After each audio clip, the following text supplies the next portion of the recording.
To recognize Mr. Gold for 5 minutes. Thank you, Chairwoman Mace, Chairman Grothman, Ranking Members Connolly and Garcia, Representative Moskowitz, and distinguished members of both subcommittees.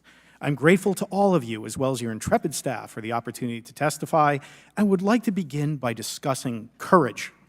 Courage is what it takes to tackle this topic, and courage in the face of adversity is what I see in front of me, beside me, and behind me. Per my introduction, I am currently the Chief Growth Officer at Redwire Space and have had several leadership positions at NASA. That being said, I want to be clear that I am speaking exclusively on my own behalf and not for Redwire, NASA, or any other organization. However, I am here today to speak out for science.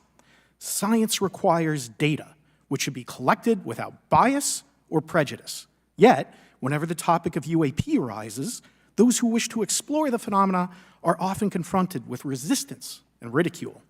For example, members of the NASA UAP independent study team, particularly those in academia, were mocked and even threatened for simply having the temerity to engage in the study of UAP.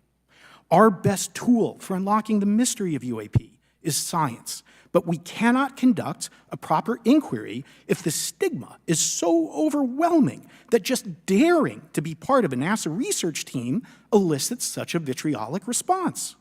Therefore, one of the most important actions that can be taken relative to exposing the truth of UAP is to combat the stigma, and this is where I believe that NASA can be eminently helpful. The NASA brand is synonymous with hope, optimism, and credibility. If you were to take a walk down the National Mall, you would immediately see the NASA logo on t-shirts, hats, and bumper stickers. Few federal agencies enjoy this kind of popularity. I've never seen anyone wearing an Office of Personnel Management t-shirt, which is why NASA could play such an influential role.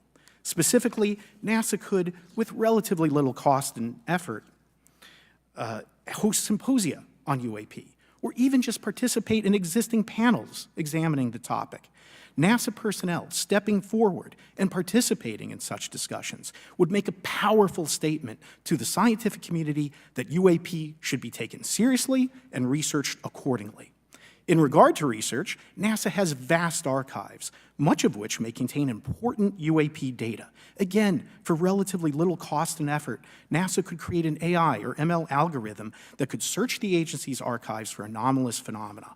I suspect that such an effort would not only result in information that will help us to understand UAP, but could result in data that will assist in other areas of scientific inquiry, such as anomalous weather or meteorite activity.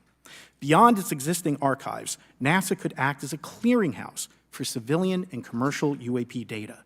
During my work on the UAP independent study team, it quickly became evident that there is no clear or well-publicized process for civilian pilots to report UAP sightings. The stigma associated with UAP hampers the number of pilots that would report such phenomena, but even for those who overcome the stigma, I believe the current FAA guidance is largely unknown and poorly understood. In order to effectively collect UAP data, the independent study team recommended the use of NASA's Aviation Safety Reporting System, or ASRS. This system, which is administered by NASA and funded by the FAA, provides a confidential means for the reporting of safety violations in a voluntary and non-punitive manner. Over 47 years, the ASRS has collected nearly 2 million reports. ASRS is the perfect tool to collect UAP data, which could then be collated by NASA and shared with the public at large.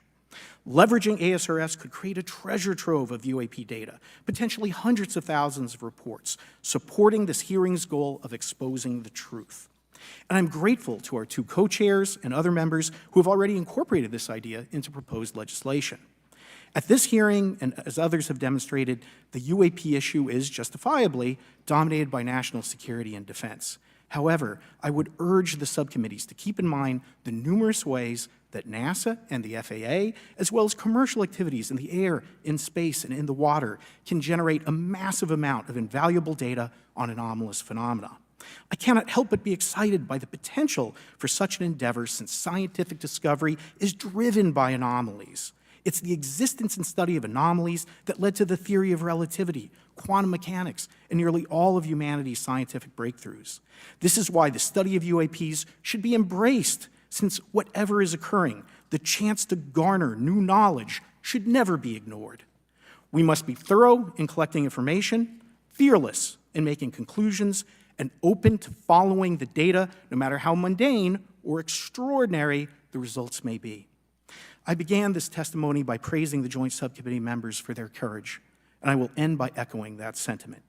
As the saying goes, the truth is out there. We just need to be bold enough and brave enough to face it. Thank you. Thank you.